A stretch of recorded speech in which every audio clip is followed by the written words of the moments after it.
Hi, you might be wondering, where's your weekly beverage boy? Well, I'm Talia, and I'm your barista babe, and welcome to Stage Right's Speakeasy.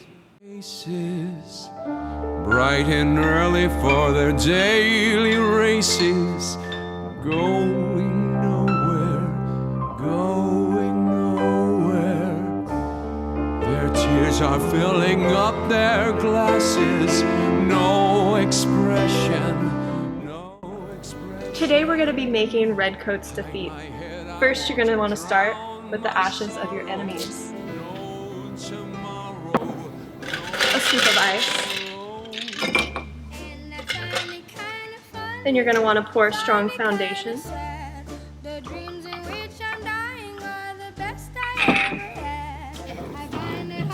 And a shot of Britain's blood. And there you have it, Redcoats defeat. Please enjoy our performance of Dear Theodosia by Jay and our biblical conversation between Bill and Taryn.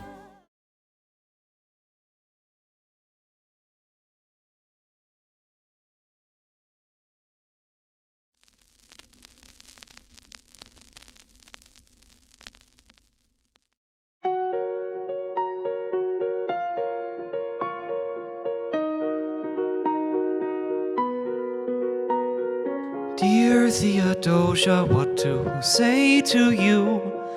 You have my eyes, you have your mother's name. When you came into the world, you cried and broke my heart. I'm dedicating every day to you.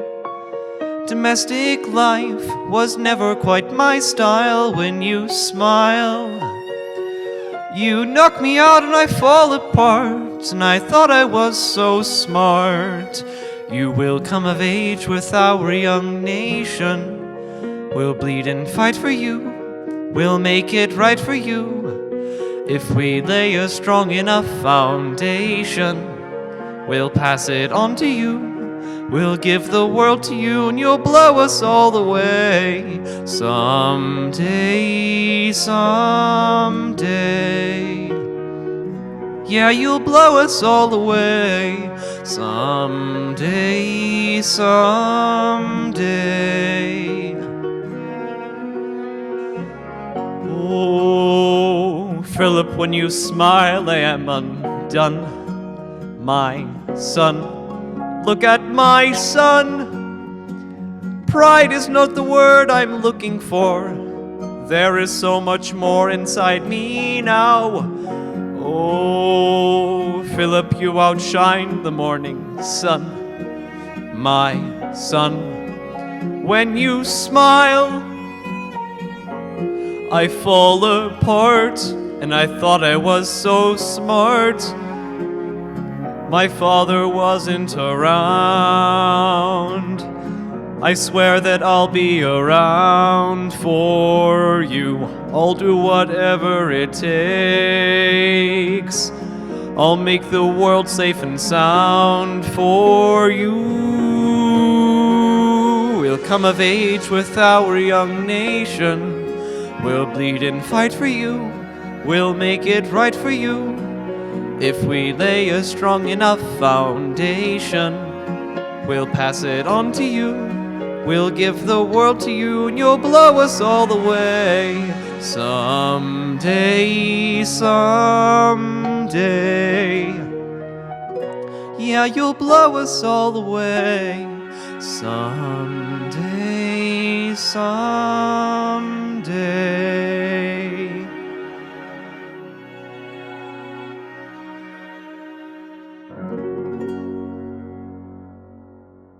Hi, I am Taryn Kane, the Director of Stage Right Ministry, and here with me, I'm Reverend Bill Maudlin. we are going to talk to you today about love. What a great subject to talk about, especially you just heard Jay sing an awesome rendition of Dear Theodosia, so we thought what better topic to talk about than love. Now, before we get started though, I do want to say, this I mentioned last week, I highly recommend going to get this. Bill recommended this to me, and it's been just so helpful in understanding Hamilton a little bit better, and also figuring out how we can find Christ in Hamilton. That said, I did you find it interesting, Bill, like I do, that of all the topics, because for those of you who don't have this, the table of contents, it hits on topics, right? We have grace, shame, faith, initiative. We have all these different topics. Never once does it say love, and the whole thing is about love. Yeah. Well, especially with that song. So the thing I love in that song is you have these two men who I think both are trying to feel loved by the world. You know, that's, I think, part of being a politician, right? It's, you know, I need that outside validation and love me. And so I think they both have this, need for love. I think because they're both orphans, you know, that sort of thing. But you see this just genuine outpouring of love for their children. And so they are offering the love that, you know, at some level is a love that they've always sought. That's how they're finally able to be in that kind of a loving relationship, is they've never received that love, but they now can be the ones who are offering that love. And so I love the Theodosia song, just that you light up my life, pride doesn't, describe what I feel, just absolutely all that. Well, and I'm glad that you brought up the scary word of the day or the year. It feels like it's politics, right? So we just came off of what was a crazy election, and we're still dealing with that, right? But at the end of the day, it doesn't matter what side we fall on. We're not showing enough of love. Right. And I think arguably throughout Hamilton's life, had he just sat back and wondered about God's love, about how to love himself more, right, kind of how we talked about last week with shame and whatnot, if he just learned to love a little bit stronger, a little bit better, a little bit harder, so much of his problems could have just dissipated. Or not even happened. Or allowed himself, especially like you make that point, allowed himself to accept love, to believe that he was worthy of love, which is that whole shame and grace thing, to know that he was lovable. I don't think, at some part of him, I think he struggled with feeling lovable in himself. And so, love surrounded him, and yet I think it was hard for him to grasp a hold of it and accept it. Right. One thing, I didn't know Hamilton all that well even coming into the series. So having to watch it and then listening to the kids perform it, and every performance, the way someone sings it makes you feel different and makes you receive a song differently. Yeah. And what I love so much about the lyrics that it wasn't until Jay was actually singing them that I was really listening intently. That this is one time that we really see a vulnerability breakdown, and we're not vulnerable enough as a society because we're so afraid someone's going to crush us or whatnot. And I feel like if we were able to be a little bit more vulnerable with each other, that love would be shining through in most of us. Yeah, so this happens in it's kind of a spiritual truth that applies to a lot of things, that the safety to be vulnerable, it's a gift that we give ourselves by giving it to others. That when we allow others to feel safe enough to be vulnerable, that now sets the environment that allows us to be safe and then be vulnerable. And so it becomes an interesting thing that I think, because we would like to have vulnerability, but we want to give it to ourselves, and that it doesn't work that way. We can't set the environment up to just be, safe for us to be, vulnerable. We have to be doing that for others. Yeah. And I think that's one of the things that, and that kind of goes back to love, right? Yeah. Love is going to be more about what you're giving and doing than what about you're creating only for yourself to experience. That, so I think that's one of those things that it's that self-focus that gets in the way of love and vulnerability, that if we're really wanting to get them and appreciate them and experience them, we have to become focused on expressing that more than we are receiving it. And it's in our giving it that we get it. You explained, I said this to you the other day, but I've told other people this. You literally retain every bit of knowledge ever thrown at you, which is an incredible thing. Off the top of your head, you already knew what words that the Bible says and has for love, because it's not just the word love. They have other words. So explain what you were explaining to me. So in the Bible, you have different languages and from different cultures. And so there are these different types of love. So we have Greek and we have Hebrew in the scriptures. And so one of the words for love, and I think the song is a really good example of it, is agape love. So that's a Greek word for love. And agape love is that kind of that love of grace that you talked about last week. That love that from God that we don't earn, that we can't lose, that unconditional love, that is that grace, that in Greek, that is agape. And so that's a word for love. And so again, I think in the song you hear these fathers, their children are the apples of their eyes and the light of their lives. There's nothing they could do to make them not love them anymore. Right. And it's that kind of, I love you unconditionally. I take joy in you. That is agape love. And so we see that throughout scriptures, but there's other words that are really important words for love throughout the Hebrew scriptures, especially. There's one that I really love called hesed.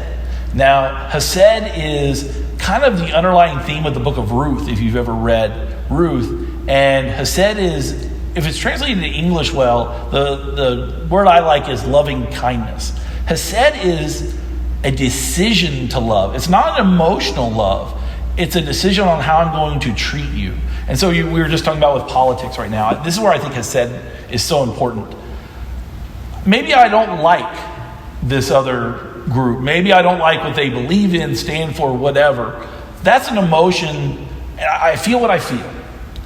But hesed is not based on how I feel. I can feel whatever I feel and still make a choice. You and I can disagree, and I can dislike everything you believe and stand for, but yet I can choose to show you hesed. I can say I will choose to care for Taryn, look after her, do well for her, care about her well-being. I will make these choices. Regardless of what I feel, I will make a choice on how I relate to you, and that is hesed. And I think that's a really important type of love that we need to talk about as Christians and as Christians in our country right now. Feel what you feel, okay, but you got to make a choice on how you are going to talk to others, treat others, react to others, care for others. And that is hesed. And again, that's loving kindness. Choose that I'm going to love you by expressing kindness. So I love that, again, we chose a topic that wasn't in here because every time that we talked about the students performing what songs and what topic from this book specifically, we would pull from it. Dear Theodosia, I think that you and I both could come up with no other word, especially tying it into one of these. It just made more sense to talk about love. And it just, I feel like it was coincidence that it fell when it did. And I think this was the right time, and when we all need to talk about this and be more loving to each other, but also just hearing this. I mean, just to receive the message of love is never a bad message at any point in your life, especially right now with what we're dealing with in our world. Well, I think this topic of love is such a good one to follow what you guys did last week, the grace and the shame. That grace is the love of God. So really, this is last week's part 2. Sure. You know what I mean? Yeah. So so I like that we're using the word love because that's the word we use more in our culture than we talk about grace. Right. So grace can be hard to sometimes wrap our heads around. And so we have to come back and say, okay, let's talk about how grace is actually love. And so, I think those tie in. And so again, Absolutely. Grace is love, love is grace. And so I think last week and this week go really well. Well, thank you for having this conversation with me today. The only thing I can really leave our public with, whoever's watching, is that love is everywhere, and that you just need to find it and search for it in your life and have more of it and give more of it. Go with the Beatles. All you need is love. All you need is love. Thanks so much.